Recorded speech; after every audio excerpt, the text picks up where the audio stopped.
이번 시간에는 신살을 공부해 보는 시간이 되겠습니다. 신살 중에서도 귀인 신살이죠. 이 귀인 신살이 어떤 것이 있는가를 한번 종합적으로 공부를 해 보도록 하겠습니다. 그러니까 신살은 대체적으로 한 330개 정도가 된다고 합니다. 저도 다 세어보지는 못했고요. 대체로 뭐 수백 개가 되는 것은 확실한 것 같습니다. 근데 이 신살을 우리 현대 그 자평명리학에서는 자평진전에서는 그 신살은 그냥 다 무시해라, 별로 도움이 안 된다 이렇게 이야기를 하고 있죠. 그러나 이 명리가 아주 옛날부터 수천 년 동안 유구한 역사를 가지고 내려왔기 때문에 신살이 비록 고법의 산물이긴 하지만 신살을 전혀 배제하고, 그러니까 무조건 신살을 다 배제하고 사주를 감명하게 되면은 사주를 감명할 때 뭔가 좀 부족한 부분이 늘 발생할 수가 있습니다. 그래서 신살 330개를 다 공부할 수는 없지만은 이 중에서도 한 3, 40개 정도의 신살은 반드시 알아둘 필요가 있다 이렇게 볼 수 있습니다. 그래서 중요 신살들, 그 신살들은 사주 감명할 때 적용해서 사주를 감명하는 것이 바람직하다 이렇게 볼 수가 있습니다.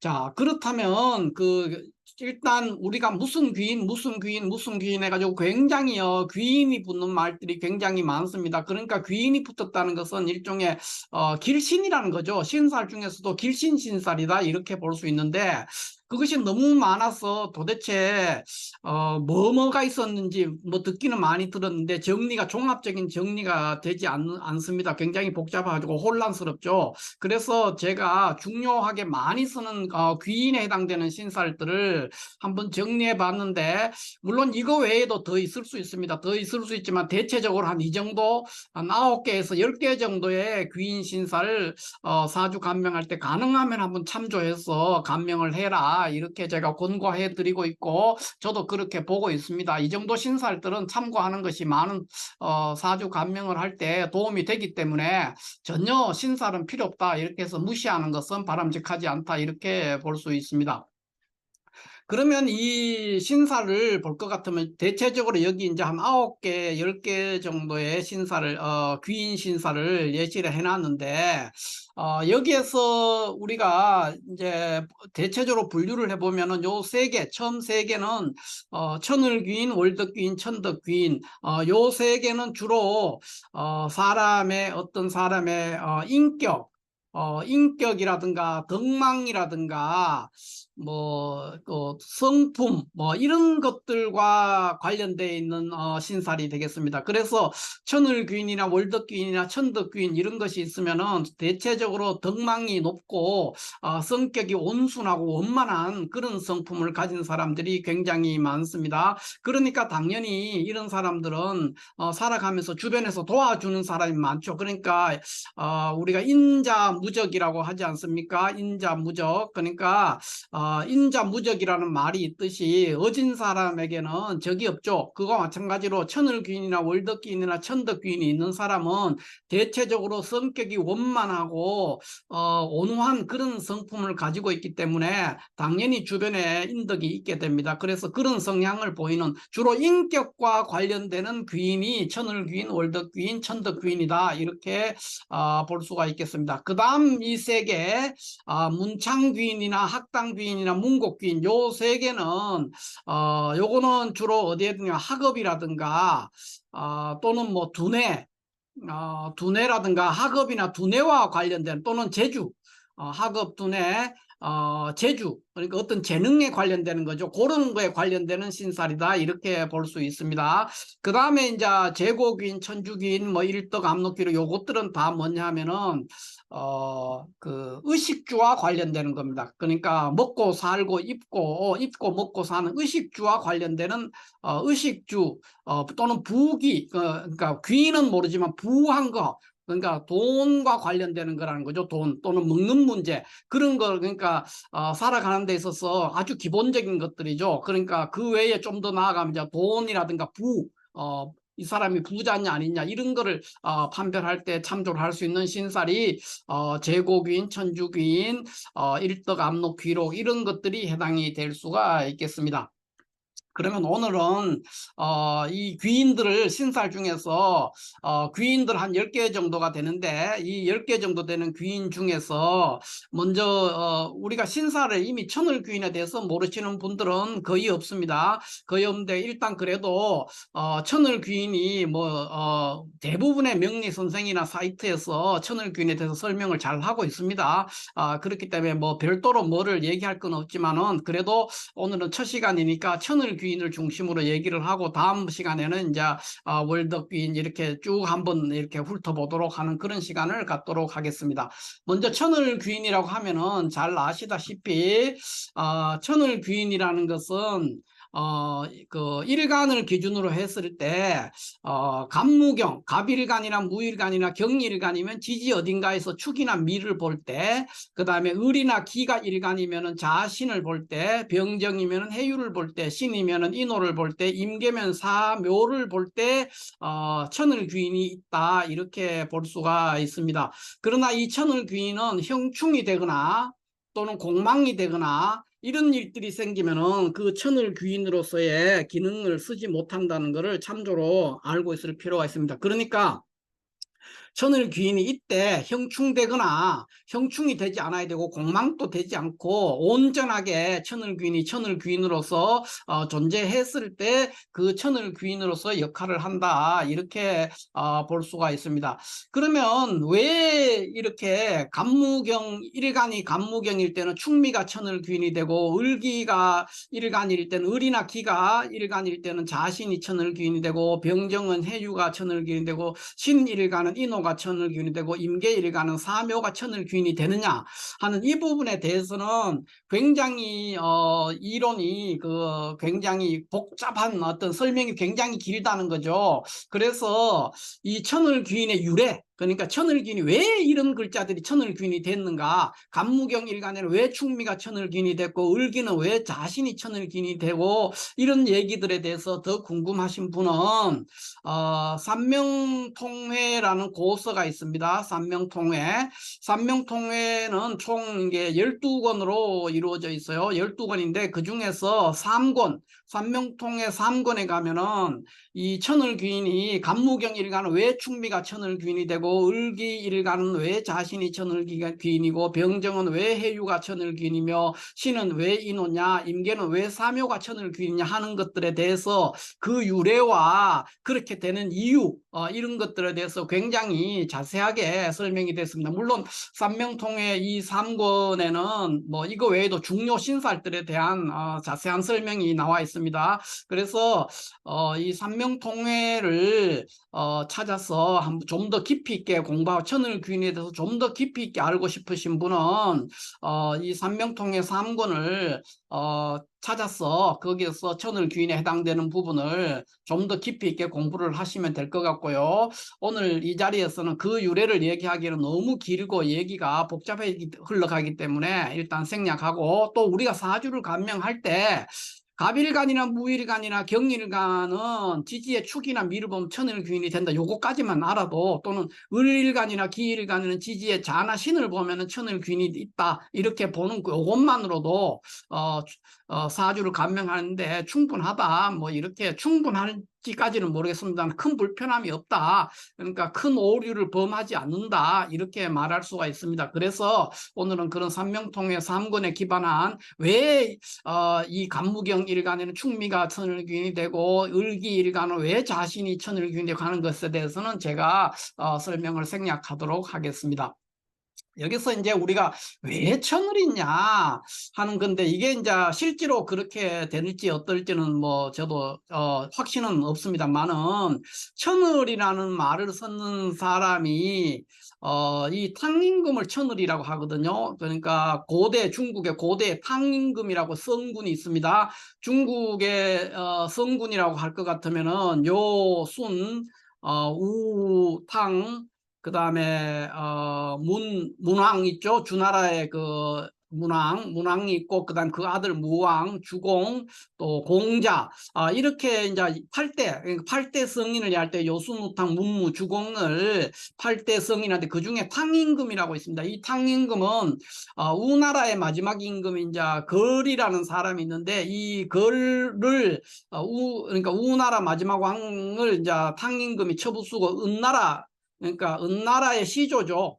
은나라 시조가 이 탕임금입니다. 탕임금. 그러니까 굉장히 성군으로 추앙을 받고 있는데, 이 탕임금을 다르게 천을이라고 이렇게 부릅니다. 그래서 아마 그 걸임금이 굉장히 폭군의 가장 대표적인 게 걸주, 이렇게 주나라의 은나라의 마지막 왕 그 주와 걸림금, 걸과 주, 이거를 폭군의 대명사로 보통 걸주 이렇게 얘기를 하는데, 이 걸주를 걸림금 때 굉장히 민생의 도탄에 빠져 있었는데, 이 탕임금이 나와서 구출을 했기 때문에 그런 이름이 붙었지 않나, 이렇게 해도 제가 한번 생각을 해봅니다. 어쨌든 천을이라는 말은 탕임금을 천을이라고 이렇게 부른다는 것이죠.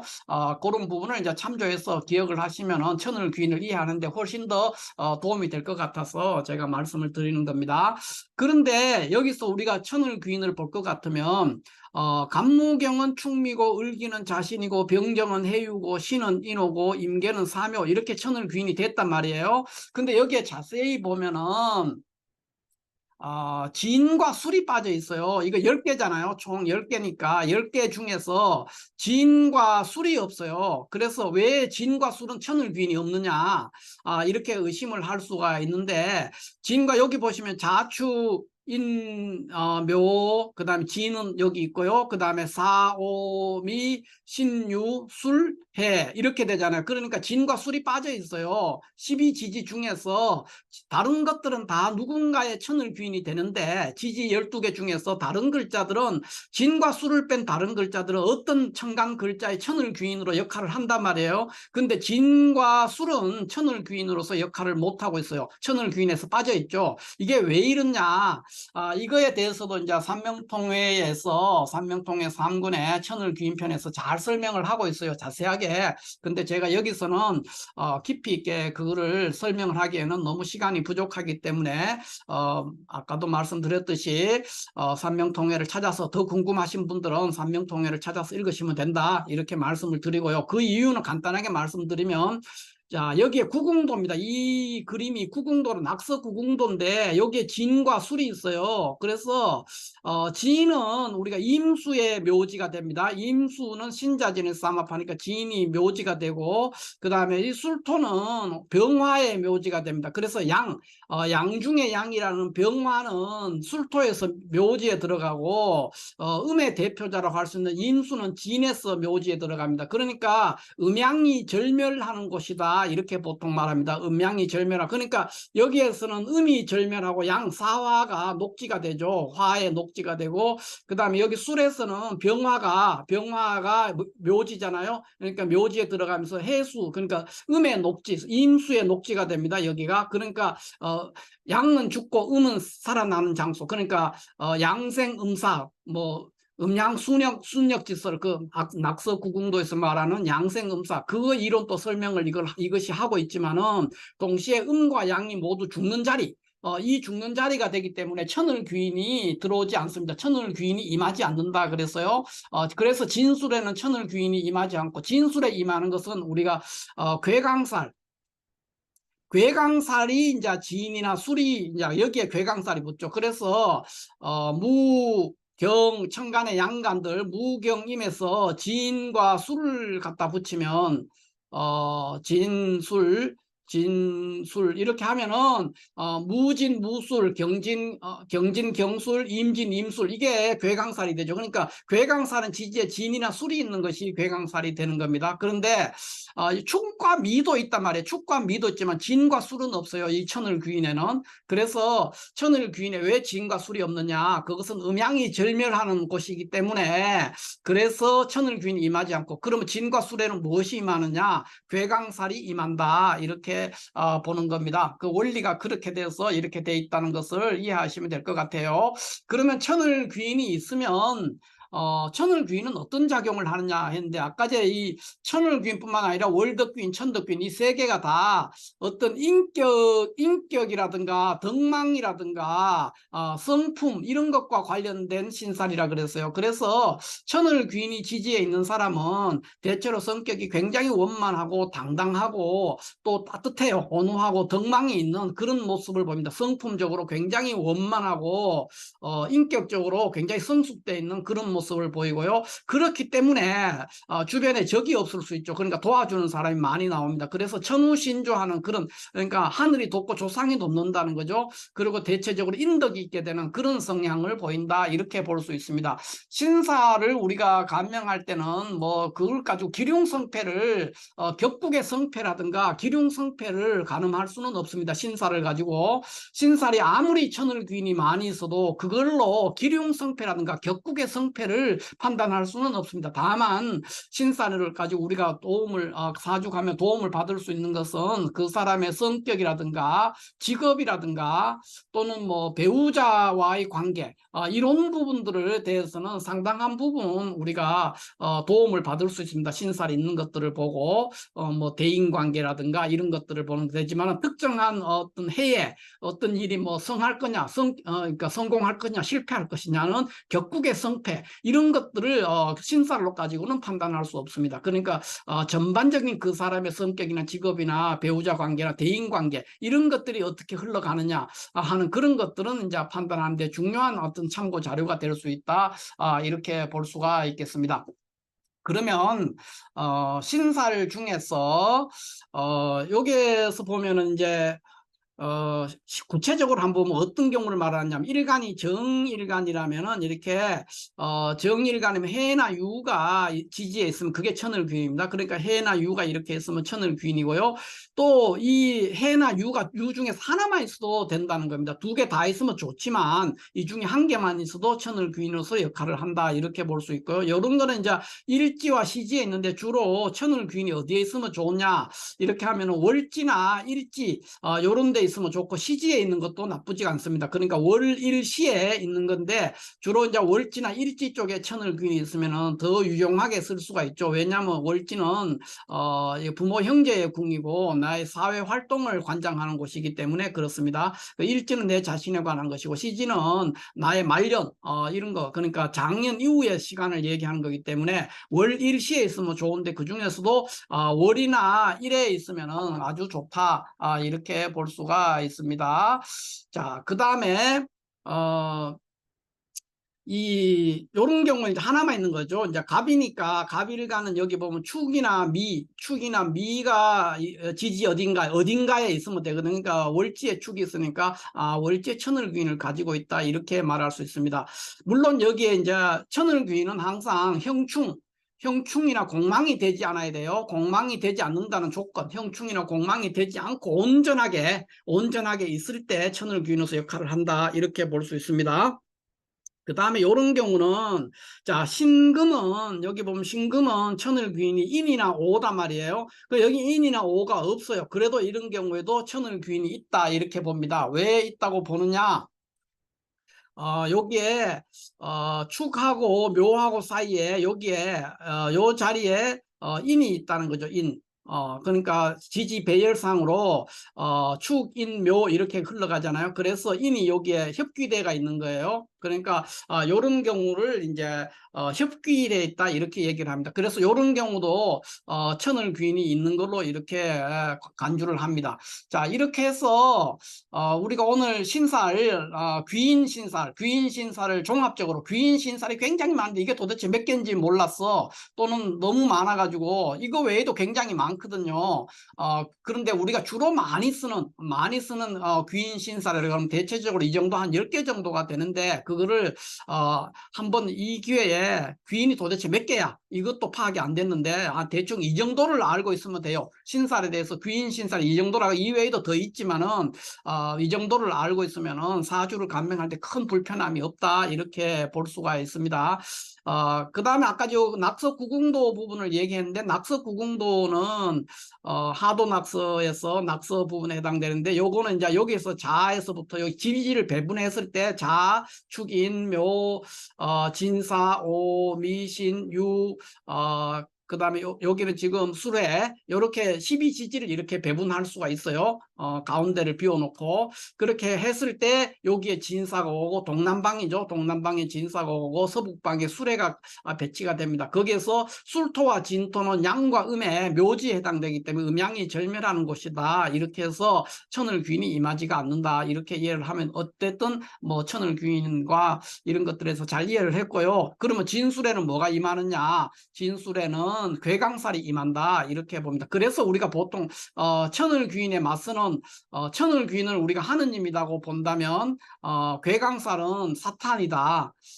사탄이다. 이렇게 볼 수가 있죠. 그래서 이게 사탄이 꼭 나쁘다는 뜻이 아니라 이 괴강살도 굉장히 영향을 그러니까 기독교에서 말하는 사탄의 그런 사악함 그런 것이 아닙니다. 괴강살은 그런 뜻이 아니고 힘이 그러니까 하느님의 버금갈 정도의 힘을 가진 것이 괴강살입니다. 쉽게 말해서 영향이 그러니까 뭐냐 하면은 하느님의 그러니까 천사장이잖아요. 그 사탄이라는 신이 그러니까 하나님의 수석 제자죠. 일종의 수석 제자가 사탄이 되니까 천사장을 했던 신이죠. 하느님의 그러니까 여기도 굉장한 영향을 가졌단 말이에요. 그러니까 이것은 여기서 말하는 제가 하느님과 사탄을 비유한 건 사탄이 나쁘다는 뜻이 아니고 천을 귀인에 맞설 정도로 강력한 힘을 가진 것이 괴강살입니다. 그래서 괴강살에는 천을 귀인이 임하지 않아요. 그래서 진과 술에만 괴강살이 임한다. 이유가 뭐냐? 음양이 절멸하는 낙서에서 음양이 절멸하는 그런 자리에 음과 양이 모두 죽어가는 그런 자리이기 때문에 천을귀인이 임하지 않는다 이렇게 이해를 하면 되고요. 어찌됐든 천을귀인 중에는 진과 술은 빠져있다. 이 정도를 이해하면 될 것 같습니다. 그래서 여기서 이제 더 뭐 신살 천을귀인에 대해서 더 알고 싶으신 분들은 삼명통회